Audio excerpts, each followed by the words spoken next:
14 तारीख को 14 सितंबर को हाथरस के अंदर हमारे समाज की एक बेटी के साथ सामूहिक बलात्कार किया गया। उनकी जीभ काटी गई, उनकी गर्दन की हड्डी को तोड़ दिया गया। उस स्पाइनल इंजरी की वजह से उनके हाथ और पैर ने काम करना बंद कर दिया और इनिशियली मुकदमा केवल अंडर सेक्शन 307 आईपीसी दर्ज किया गया और एट्रोसिटीज एक्ट में दर्ज किया गया। ना तो उस बच्ची को सही इलाज मुहैया कराया गया और जब वो बच्ची 9 दिन में होश में आई और समाज ने और परिवार ने सबने प्रेशर बनाया, तब जाके यूपी की पुलिस ने गैंग रेप का मुकदमा दर्ज किया और उसको अच्छा इलाज नहीं मिला। और अब से 2 दिन पहले उस बिटिया को एम्स लेके आए और दुखद है, जिस एम्स के अंदर पॉलिटिशियंस के लिए तुरंत बेड्स अवेलेबल हो जाते हैं, वहाँ उस बच्ची को इलाज मुहैया कराने से मना कर दिया गया और सफदरजंग भेज दिया गया और सफदरजंग में कल सुबह उसकी डेथ हो गई।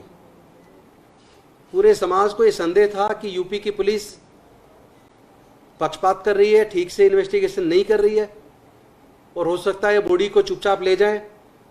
वहाँ पे उस बच्ची के पिता और भाई और रिश्तेदार मौजूद थे, समाज के काफ़ी लोग मौजूद थे, लेकिन वहाँ एक ऐसी गाड़ी एम्बुलेंस लगा दी गई जिसके आगे नंबर प्लेट भी नहीं थी।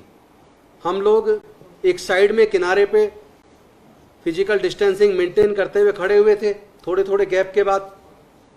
तो वहाँ हमारे साथी अजय दत्त जी ने आगे आके पुलिस को कहा कि ये जो गाड़ी है इस पर तो नंबर प्लेट भी नहीं है, आप कहाँ लेके जा रहे हैं बॉडी को।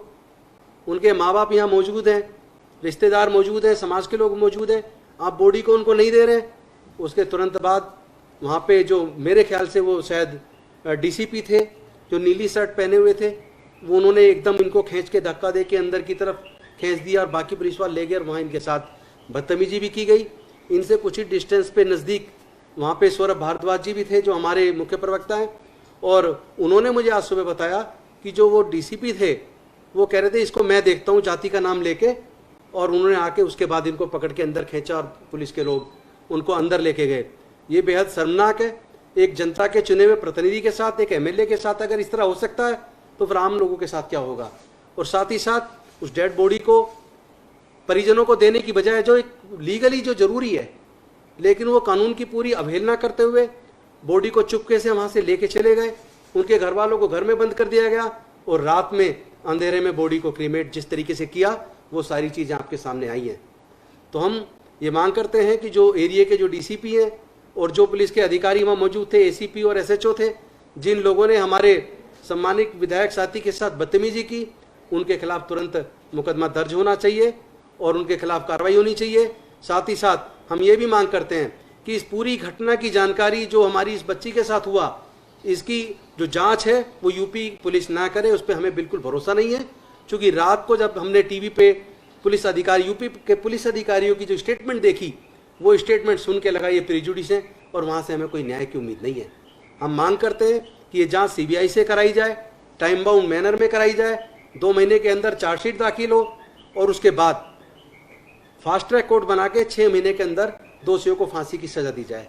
साथ साथ हम ये भी मांग करते हैं कि पीड़ित परिवार को 2 करोड़ रुपए मुआवजा दिया जाए, उनके परिवार को एक सदस्य को सरकारी नौकरी दी जाए और साथ में ये भी मांग करते हैं उस परिवार को सुरक्षा प्रदान की जाए, क्योंकि वहाँ सुरक्षा के नाम पे कुछ भी नहीं है। परिवार बेहद डरा हुआ है। उसके भाई ने और बेटे ने हमें बताया कि उनको लगातार थ्रेट्स मिल रही हैं और उनको कोई उम्मीद नहीं है कि न्याय मिलेगा, और साथ में उनको ये भी डर है कि कहीं उनके साथ कोई बड़ी वारदात ना कर दी जाए, इसलिए उनको सुरक्षा मुहैया कराई जाए। अब मैं चाहूँगा कि जो वारदात मेरे साथी अजय दत्त जी के साथ हुई वो उसके बारे में बताएं। कल जब हम सफदरजंग हॉस्पिटल गए तो वहाँ लोगों ने बताया कि जो बेटी का पीड़ित परिवार है उसके साथ पुलिस अभद्रता कर रही है और उनको बॉडी नहीं दे रही है, और उसी समय एक बिना नंबर प्लेट की एम्बुलेंस वहाँ लाके खड़ी कर दी गई बॉडी ले जाने के लिए। हमने उनसे पूछा भाई आप ये बॉडी कहाँ ले जा रहे हैं, तो उन्होंने बदतमीजी शुरू की। तुम्हें क्या मतलब? पहले एसएचओ ने, फिर एसीपी आए, वो बदतमीजी करने लगे, फिर डीसीपी आए, वो बदतमीजी करने लगे, और डीसीपी ने पकड़ के हाथ में धक्का देके और गालियां देते हुए कहा इसको ले जाओ, इसको बनाते नेता, इतना। और उसके बाद एसीपी और कुछ पुलिस वाले अंदर ले गए और मेरा कॉलर पकड़ के मेरे साथ बदतमीजी की, थप्पड़ मारे मुझे और वहाँ से गाली देते हुए और थप्पड़ मारे, लात मारी और बाहर की तरफ धकेल के भगा दिया। मेरा ये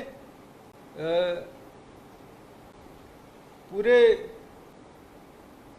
संविधान में जितने लोग बैठे हैं उनसे बहुत बड़ा प्रश्न है कि जो चुने हुए लोग हैं, मैं दलित समाज से आता हूँ, मेरी ये रिस्पॉन्सिबिलिटी बनती है कि कोई भी दलित समाज का व्यक्ति या बेटी या कोई भी बेटी जो पीड़ित है उसकी फैमिली के साथ खड़ा होना मेरी रिस्पॉन्सिबिलिटी है, उनको सांत्वना देना, उनके दुख में खड़ा होना मेरी रिस्पॉन्सिबिलिटी है। अगर हम उनके दुख को बांटने गए हैं तो पुलिस पूरा का पूरा एक नया वहाँ पर प्रपंच रच रही है, छुपा के बॉडी ले जाने की कोशिश कर रही है। जो पीड़ित परिवार है उसको बॉडी लेने का हक था, उसको बॉडी नहीं दी जा रही है। और मैं अगर पूछ रहा हूँ, वो एससीपी, डीसीपी, एसएचओ सब मुझे जानते हैं कि मैं एमएलए हूँ, सेकंड टाइम एमएलए हूँ, उसके बावजूद उन्होंने इतनी बदतमीजी की है, उन्होंने मारपीट की है, जिसकी वीडियो मेरे ख्याल से आप लोगों के पास ऑलरेडी आ चुकी है और अगर नहीं आई है तो वो आपको मिल जाएगी। तो ये दिल्ली पुलिस क्या चाहती है? क्या इस देश में कोई कानून व्यवस्था है? क्या इस देश में दलितों को, गरीबों को कानून कुछ मिल सकता है? या सिर्फ जो बड़े बड़े एमपीज हैं या इनकी पार्टी के एमपीज हैं उन लोगों के लिए सारी सुरक्षा है? क्या किसी बेटी के साथ अगर इतनी जघन्यता पूर्ण अपराध किया जा रहा है, उस परिवार को सांत्वना देने के बजाय उसको पीड़ित किया जा रहा है और हम जैसे जो पब्लिक रिप्रेजेंटेटिव हैं उन लोगों के साथ अगर हम उनसे प्रश्न पूछ रहे हैं तो मारपीट की जा रही है। तो मैं माननीय गृह मंत्री अमित शाह जी से ये दरख्वास्त करता हूं कि और कमिश्नर ऑफ पुलिस से दरख्वास्त करता हूं कि इन तीनों डीसीपी, एसीपी और एसएचओ को तत्काल प्रभाव से निलंबित करें और इसकी कार्रवाई, इस पूरे केस की कार्रवाई सीबीआई में हो और ये मैसेज दे दिया जाए कि अगर किसी चुने हुए विधायक के साथ पुलिस इस तरीके का बर्ताव करती है जिन्हें वो जानती हैं, तो आम आदमी के साथ तो वो दिन रात क्या करती होगी। तो मेरा यही मानना है कि अगर न्याय हो तो पूरा हो, उस पीड़ित बेटी के लिए हो और इस कॉन्स्टिट्यूशन के साथ जो लोग जुड़े हुए हैं उनके साथ न्याय हो, यही मेरी मांग है। और इसके लिए जिस तरीके से उन्होंने अभद्रता की व्यवहार मेरे साथ किया है, हम चुप नहीं बैठेंगे और हम अपनी आवाज उठाते रहेंगे। जय हिंद। कोई सवाल करना चाहे? आपने पुलिस के बयान का जिक्र किया, यूपी के लॉ एंड ऑर्डर के एडीजी उनका बड़ी बयान आया है, उन्होंने कहा कि यूनियन की हड्डी तोड़ने की बात कही जा रही है, जीप काटने की गलत है, बरामद की जा रही है। वो तो सारा सबने देखा है। हॉस्पिटल के अंदर जब एडमिट है, गर्दन में पट्टा लगा हुआ है, जीप कटी हुई है, वो तो सबने, पूरी दुनिया ने देख लिया है। और वहाँ के पुलिस के इतने वरिष्ठ अधिकारी अगर इस तरह की बात करते हैं तो फिर उस यूपी पुलिस से न्याय की हम लोग क्या उम्मीद कर सकते हैं? इसीलिए शायद यूपी के अंदर गुंडे तत्वों के हौसले बुलंद है, क्योंकि वहाँ की पुलिस ऐसे लोगों को कहीं ना कहीं सपोर्ट करती है। अगर आप चाहते हैं गरीब हर वंचित इंसान की आवाज आप तक पहुंचे तो हमारे चैनल को सब्सक्राइब करें और बेल आइकन का बटन दबाना ना भूलें। देखते रहिए बहुजन हलचल न्यूज।